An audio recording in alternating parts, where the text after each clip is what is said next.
Welcome back, Attack. I'm Skylight, and today we're going to do a first impression look at I don't really know how to describe this game. This is a really weird game, okay? It's a tabletop deck building tactical game, but it's not, it uses tiles, yeah, like in most tactic games and card games, but it's not turn-based.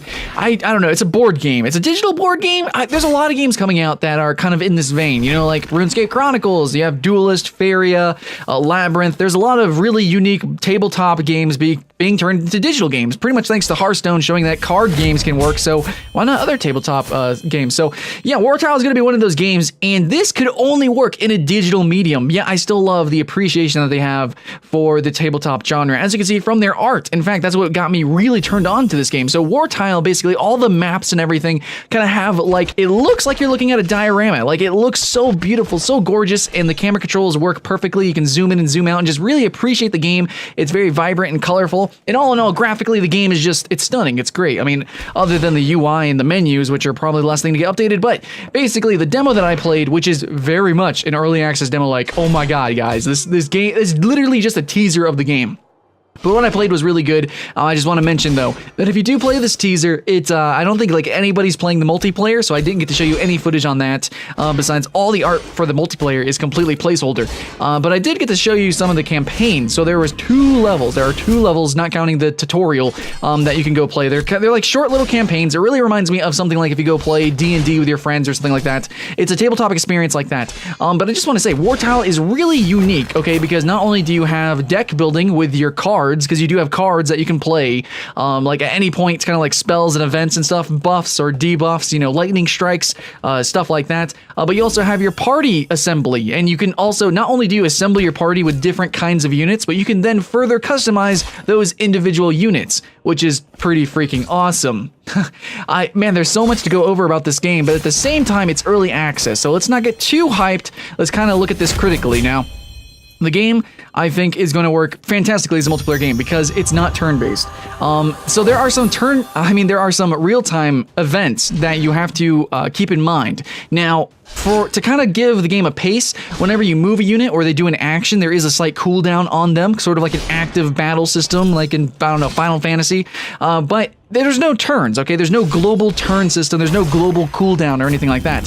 So you can move one unit at the same time of moving another unit, and they could be doing an action, and then another unit could be doing another action. And in multiplayer, this essentially is going to play like an RTS. Like, that's how it's going to play. Think of an RTS, but it happens to have, like, grids. Okay, it's going to be grid-based, or it's, you know, octagons. It's going to be, like, you have little positions. So think of, like, chess was real-time, I guess, which can only be done in a digital form, among other mechanics of the game. Okay, so to make the real-time aspect kind of come to life, whenever you kill something, the battle points rise up from the corpse, as well as whenever you open a chest, there are going to be gold coins that float up in the air. Now, you have to actually actively click on these items in order to actively receive them. So you can't tell just one unit to go do something and then just let them do that. No, you have to be right there. Your screen has to be right there and actively participating with that unit. So it's like an RTS, but it's not like you're just automating everything, and you know, it's totally a different playstyle from normal RTSs. You are right there with every single action. You are committing every single action. So you have to be really, really fast, which is pretty weird. A lot of people like these kind of games because they are turn-based. You get to have a lot of time to think about what you're going to do.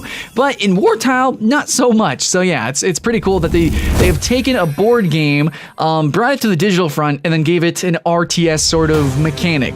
And it does come into play. It is pretty fun. Now, however, in the campaigns, they might as well be turn-based because as far as I can see, there were no like patrolling units. You know, all the units, enemy units, that just they sort of stood still. Now there is some sort of real-time aspects to them once they do get aggroed, but before being aggroed, they just kind of sit there, and once you go into their line of sight, then they attack. However, I believe that's just for the teaser. I have no doubt that in the full campaign of the game, or in the missions, or whatever they're called in the game, that there will be more real-time aspects added into the game.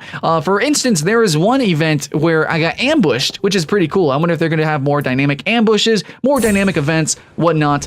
It's just pretty interesting what they have for so far. But for the campaign, this is what I can talk about. Now, I could go on and on about what I think the multiplayer might be like, but let's go and talk about the campaign. So the campaign very much seemed sort of like somebody dungeoneered us level. It really did feel like you were playing with your friends, and they set up a little campaign or whatever for you to take the party through. It's very interesting because there are actually there are units that you have to kill. There are chests to loot. There is objectives, and it's interesting because the objective is told to you or given to you via a card. So you spawn in the mission, and then it tells you what your objective is. I have no idea if this is going to be procedurally generated, the different campaigns, the different missions, if there's going to be a little bit of randomization with different units, different objectives. Like maybe one objective is to just get from point A to point B, which was sort of the case kind of in these two missions. But maybe one will be like, you need to kill everyone. Or maybe another one will be like, I don't know, like you need to save a certain very particular person, and over time they lose health. I have no idea what kind of campaigns that will be in the game. All I know is that what potentially might be in the game is really, really exciting, especially because it is real time. Absolutely, they could do so much. Like I said, with a hostage situation, maybe somebody is dying slowly and you have to save them. So, I mean, essentially, it's like you have to save them within like 5 minutes. So that actually, I don't know. I'm just saying, I'm pretty hyped about the game. But fuck the speculation. Let's just see what is actually on the screen. And the game it pretty much speaks for itself, right? Like you get some cards and you have battle points. I think you start off with around 10 battle points, and the battle points is essentially your currency, or it's like your resource to use these different cards, and it's really hard to get battle points. You need to kill creatures, you need to take over forts, and that's how you get battle points, by clearing certain objectives, and then you can use your cards. You can use, I don't know, in my experience, whenever during a certain conflict, if I really needed to use my cards, I was pretty much limited to 2 cards. And you draw just a small hand at the very beginning. So it's not like you're just going to be spamming tons and tons of cards. Like I guess Magic the Gathering or Hearthstone, in a normal card game, you go through tons and tons of cards. The card aspect is just there to help you out. They're your spells, they're your buffs, they're your events, whatever it's called, and then your units and how you actually utilize your units is going to be the main gameplay focus, and how you customize your units as well, and how you form your party. There is a couple of mechanics, like as you can see from the board, there is like different kinds of terrain. There's like higher terrain, lower terrain. There's doors that you can actually go into, and like your units kind of teleport into the, like if you put them on, say, like stairs, they'll kind of teleport already into the building, which is kind of weird and jarring. But you have to keep that in mind, okay? So you can only move one unit at a time, basically.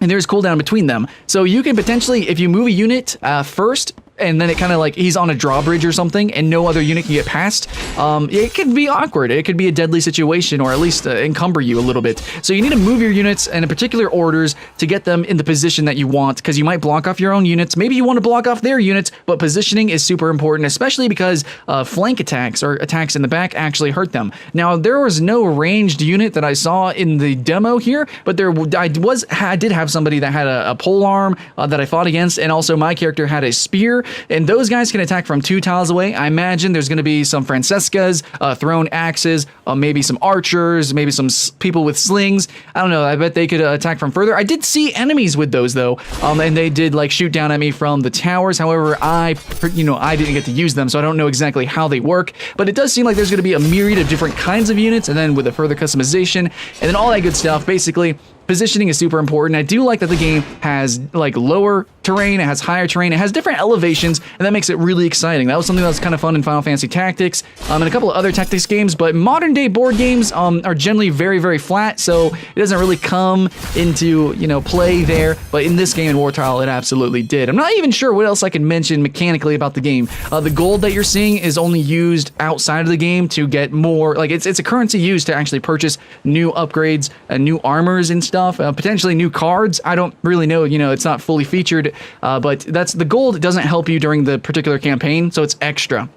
However, there was this one situation where I was streaming, and actually all this gameplay is taken from my stream, by the way, twitch.tv/Skylight. Anyways, I was streaming, and I was like, you know what, the game isn't fully featured, there's no point in really getting this gold, so I'm not going to go get that chest that's over there. And when I passed the chest, boom, there was actually, I actually got jumped by a couple of enemy units. But don't worry, I was able to handle it, but it was still just kind of fun. It was just a fun thing. So it seems that getting the gold chest, it does kind of make the mission a little bit more difficult. You don't need to get the gold, but if you want want to kind of get more units faster, you know, it's a currency, then you want to go and get the gold. It's just something cute and fun that you can do with Wartile. Now, I really am interested to seeing these different campaigns, because one thing that they're really proud of in Wartile is the diorama setup. You know, the art, the graphics, it looks really good. The multiplayer was completely blank. It was like literally white and gray tiles. But for these campaigns, it looked really, really good. I really like them. So I want to see what kind of really creative mechanics they can put into it. Yes, but also just artistically, the different scenarios that they can do. And there's a little bit of text. I will say that there was a lot of translation errors. It's kind of hard to read this on stream. I fumbled a lot. There definitely was translation errors. But for the most part, the game was actually really intuitive. I was able to pick it up and play, and I want to see this get funded. Now, they are at, currently, it's about 24,400 US dollars. They need about 3 times that, or two, in between 2 and 3 times that. They need about $80,000. So yeah, hopefully it gets funded. We got 20 more days. I want to fund it. I want to see this game being played. Now it's really cool. Yeah, I really love the minifigure concept, and yet it's real time. It's not turn based, which separates it a big amount. It looks beautiful. It looks gorgeous, and mechanically, I don't know like what all is going to go into the game, because this was just such a small, thin snippet of the game, right? Like, I don't know how range units act. I don't even know what kind of spells are really going to be in the game. We just had basic things, like they said buff. Like literally the card said give your units a buff. Like, it didn't really explain too much. It said give increased attack and defense, and it didn't give me any numbers or anything like that. Some cards said like lightning strike, right? And what does lightning strike do? Well, apparently it insta-gives 1 unit. I mean, it doesn't really explain that. So I don't know what kind of spell cards are going to be in the game. All I can tell you is that it's going to be sort of like a low fantasy. It's going to be sort of like down to earth, and maybe not quite historical, but kind of has that medieval historical feel to the game. It's real time. It's a real time tabletop strategy deck building card game thing. It's really weird, but really, I don't know. I'm giving you the gift of gab, but I'm not quite explaining what the game potentially could be, that I believe it could be, because the game is really vague right now. We don't know what it potentially could be. Honestly, all I know is that it could be anything. It could be great. They could have tons and tons of amazing campaigns, expanding campaigns, episodic campaigns. The multiplayer could be competitive. It could be really fun, like at any RTS. It could be fantastic. The cards could be expansive. It could be incredible. There could be lots of different units. Right now, we just have sort of like a snippet of like the Franks or Vikings sort of thing going on. Maybe there'll be like I don't know, ancient Greeks. I don't know what sort of aesthetics, what kind of designs are going to be in this game. If there's going to be like siege units, I just don't freaking know. I only got to play a small little bit. But basically, I just want to say that I'm pretty excited. I'm pretty excited. I think you guys know that by now. I don't think I've shut up for like a second at all. So, Wartile looks good, plays good. I want to see more of it. I have no idea what this game could be, but it's going to be something amazing. Hopefully, if it gets funded, it's going to be something great. That's all I know. Huge amount of bias, yes, absolutely, but that is what it is. So the gameplay was taken from my stream. If you want to go follow my stream, I stream every single day, twitch.tv/Skylant, or you go to my personal channel, Skylant Games, or you can like and subscribe here. Thank you, Attack Gaming, for giving me the opportunity to play Wartile, and thank you, Wartile developers, for actually giving me a really fun time and something to look forward to. I can't wait. Anyways, like and subscribe here. I'm always here, always having fun, and hopefully I'll see you in the next one. Welcome back, Attack, and today we're going to be talking about 2016's best MMORPGs. These are going to be the new MMO games that we get to experience, at least in the West. Yes, some of these games are going to be localized titles, but for the most part, these are going to be entirely new MMOs, so get hyped for that, and these are going to be the games that we are almost certain will actually launch in 2016. But with that in mind, let's go ahead, jump right into it, starting at number 10.